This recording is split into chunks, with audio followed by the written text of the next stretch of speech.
Live from our 7 Tasmania studios, your nightly news with Kim Miller begins now. Good evening, everyone. A bitter political feud has erupted over how to investigate historical child abuse in Tasmania. Labor and the Greens are demanding a commission of inquiry be established immediately following allegations at the Ashley Youth Detention Centre.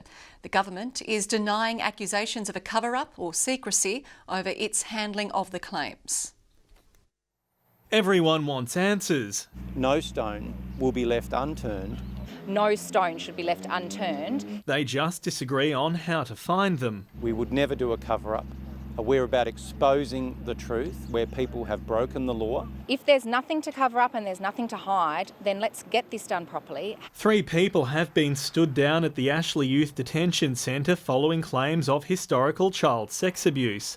The state government is now faced with 3 deeply troubling and disturbing investigations.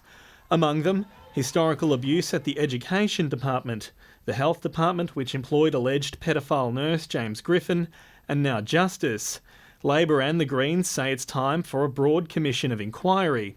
To understand why it is that too often we are hearing of children being terribly abused in state settings. The Nurses Union argue the move could restore faith, so that children and families can have confidence going forward that these types of issues will not happen again in the future. From the government, if a higher level inquiry was required at a later time, that would be considered. One support service hopes all 3 investigations will run the course for now, but it is calling for tougher laws. It highlights the need for Tasmania to have a child-safe legislative framework, and that there's adequate funding and resourcing that goes into that. Among the unanswered questions at Ashley, the exact nature of the allegations and when the government was told. Sean McComish, 7 Tasmania News. Federal Police have raided a Bridgewater home over an alleged jewellery haul and illegal passport. Officers seized more than 1,000 luxury branded watches and pieces of jewellery suspected of being counterfeit, as well as 4,000 steroid tablets. The 49-year-old man is also accused of possessing an Australian passport with a false name and other fraudulent documents, which he allegedly used to travel overseas. He's facing more than a dozen charges. A Swansea couple accused of murder has appeared in the Supreme Court in Launceston. Cedric Harper Jordan and Nolene June Jordan allegedly killed Shane Barker in Campbelltown in 2009. The court heard preliminary proceeding applications have been served, with plans for some witnesses to give evidence early next year. The pair is on bail. Their case will return to court in March. The roller coaster ride isn't over for Tasmanian tourism as it battles a fresh wave of cancellations from South Australia. But one business, which has seen disaster before, is putting on a pot of coffee to face another day. Rising from the ashes after a devastating fire, 2 years of work, and now the finishing touches are being put on the new Pilgrim coffee. Hey, coffee's my passion. Look, I've definitely shed a tear or two, as embarrassing as that is. It's very emotional to have it back open. Far from dismayed by the flat post-COVID economy, the Pilgrim group of businesses is thriving. The takeaway venues have done quite well. Some of them, particularly the donut shop, has actually doubled in trade, so maybe comfort food's popular. It's still an uncertain time for many tourism and hospitality operators, the South Australian border closure serving as a reminder of how quickly things can change. We had cancellations coming through, but I think out of the 25 cancellations that we had to process, no one wanted to cancel their bookings. That gives us a lot of confidence in what Tasmania is as a product. It's required a rethink for many.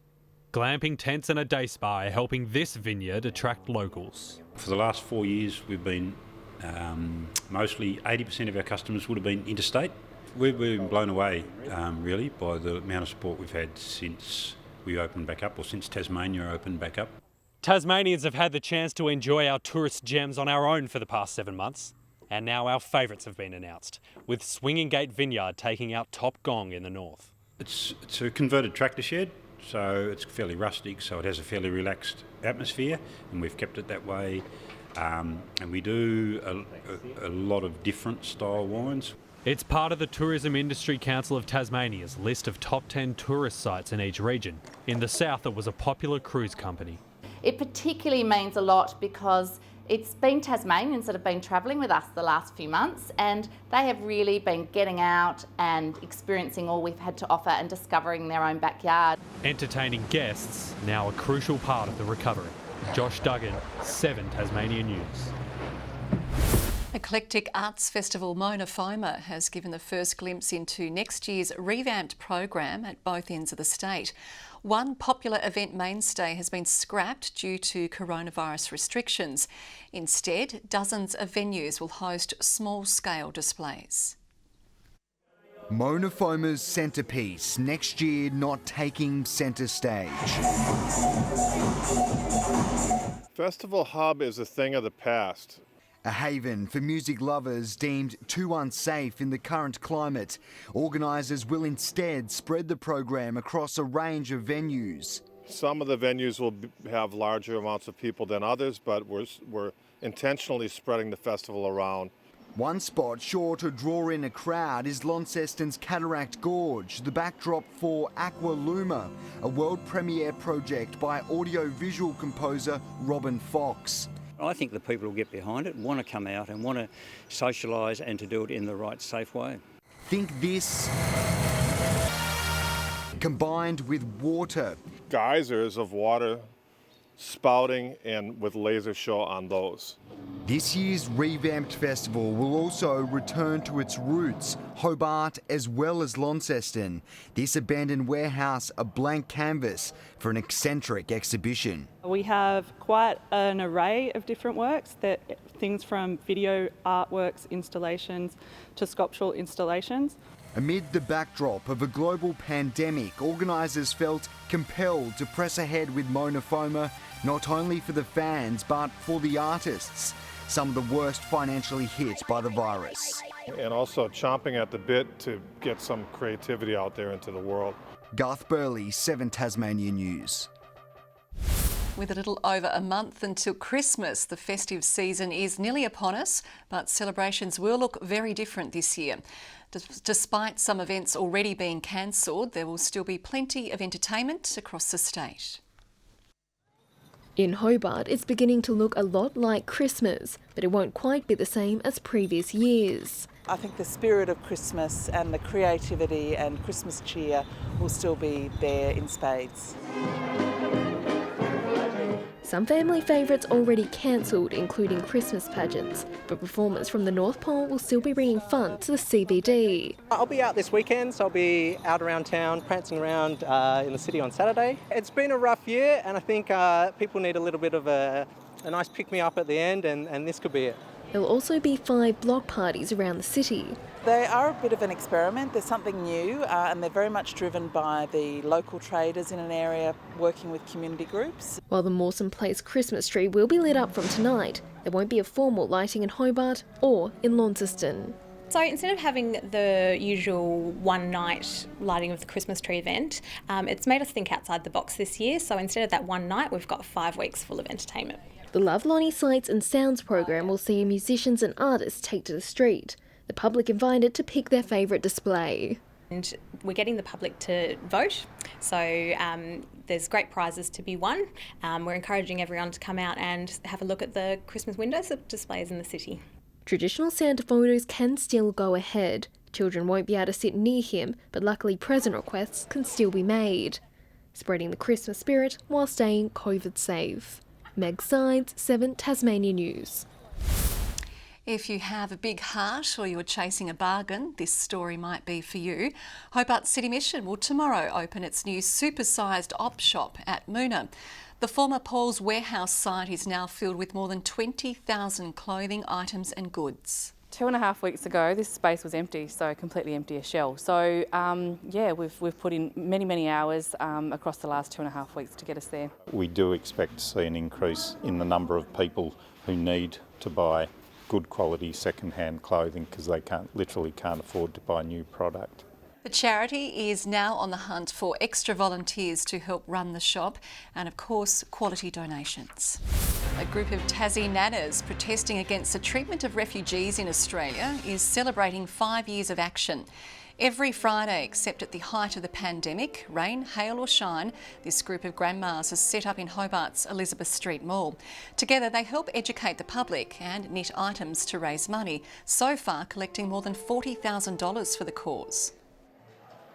We just couldn't any longer stand by and see children shut up on the islands, in detention. And we think we've helped change public opinion in Hobart as a result of sitting here for 5 years knitting. They know we really mean it. The group says it will continue to protest until all refugees in detention are safely settled in Australia or a comparable country.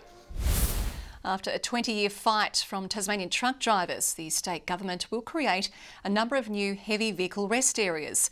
The peak industry body says a lack of locations for fatigued drivers to rest has created major safety issues. $5 million has been committed to build 5 dedicated stopping bays. There will be 2 on the Midland Highway, 1 on each side of the highway. There will be 2 on the Bass Highway, again on each side, and an additional one near the southern outlet at Kings Meadows. The Transport Association says it's also facing a shortage of truck drivers. A bus has been destroyed by fire in Launceston. Crews were called to St His coaches in Invermay around 4 o'clock this afternoon.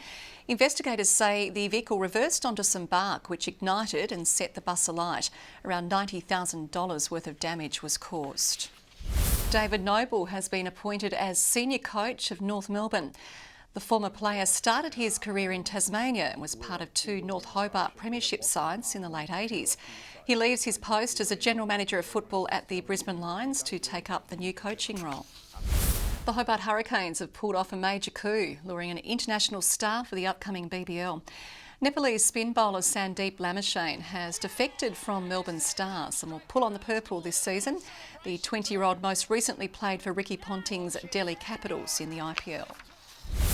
Well, finally in sport, with the Australian Short Course Swimming Championships going virtual next weekend, we're taking a look back to when Tasmania hosted the national titles in 1986. A raft of Olympians graced Mowbray Pool for the 3-day event.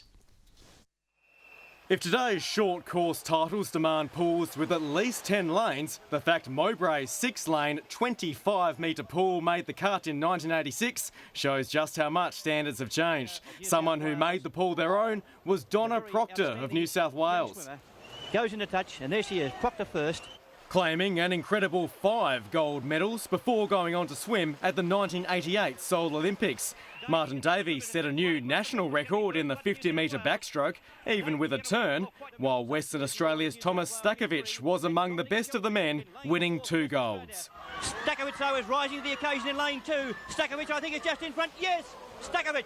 Tasmanians wouldn't win any gold, but local Ian McGregor finished second in the consolation final. Carmichael first, McGregor second. Great swim by Ian McGregor. As for the pool, well, that would later be taken over by Tasmanian swimming's queen of the 70s and 80s, Audrey Moore. I'm hoping that it will get a higher profile within the community. So you're optimistic about the future, Elwood? Oh, always optimistic. I don't think there's any room for you if you're not. The Mowbray pool was later drained and is now an indoor skate rink. Its pinnacle as a pool forever, its role as a springboard for Australia's Olympians in 1986. Good evening, Launceston and Devonport our high today with 28, Hobart 21 degrees and Burnie 26. Some temperatures up to 7 degrees above average, but not in the west where it was a little cooler. St Helens and Fingal 25, Bushy Park 24, Lowhead and Friendly Beaches 23, Flinders Island 20, Grove and Strawn 19, King Island 17 today. High level cloud crossed the state from the northwest, mid to low cloud dissipated through the afternoon. Now that thin cloud also moving over Victoria, more cloud with embedded thunderstorms covers parts of South and Western Australia along with the Territory, thunderstorm clumps over parts of New South Wales. Tomorrow we have a high to our east directing a northeasterly flow over the state. Apart from troughs over the mainland, a high pushes a ridge along the Queensland coast. Winds generally east to northeasterly up to 15 to 20 knots, lighter and more variable inland. Saturday, Hobart mostly sunny and 21, becoming cloudy for Medina but warming up to 23 degrees and 21 the top for Oaklands. Launceston expecting 25 degrees, fine and partly cloudy, Devonport 19, a top of 17 for Lyre Weenie. Burnie partly cloudy and 18, mostly sunny and fine for Strawn, a nice one, 22 degrees and 19 the top for Marrawar. And for St Helens partly cloudy, 18, 19 the top for Swansea and Orford. UV in the middle of the very high range on 9, you'll be able to enjoy your Saturday barbecue well into the twilight. On Sunday, showers easing in the afternoon, then contracting to the northeast. Showers on Monday, more likely over the east. And on Tuesday, a shower or two over the west, mainly fine and partly cloudy the rest of the state. Sunny and 26 in Perth, partly cloudy over Adelaide, Melbourne and Sydney. Sunny and 29 degrees for both Canberra and Brisbane. 16 and partly cloudy in Hobart at the moment, 23 in Launceston and sunny, 22 right now in Devonport. And that is your news for now. Thanks for joining us this week. Louise will join you over the next 3 nights. I'll see you again Tuesday. Good night.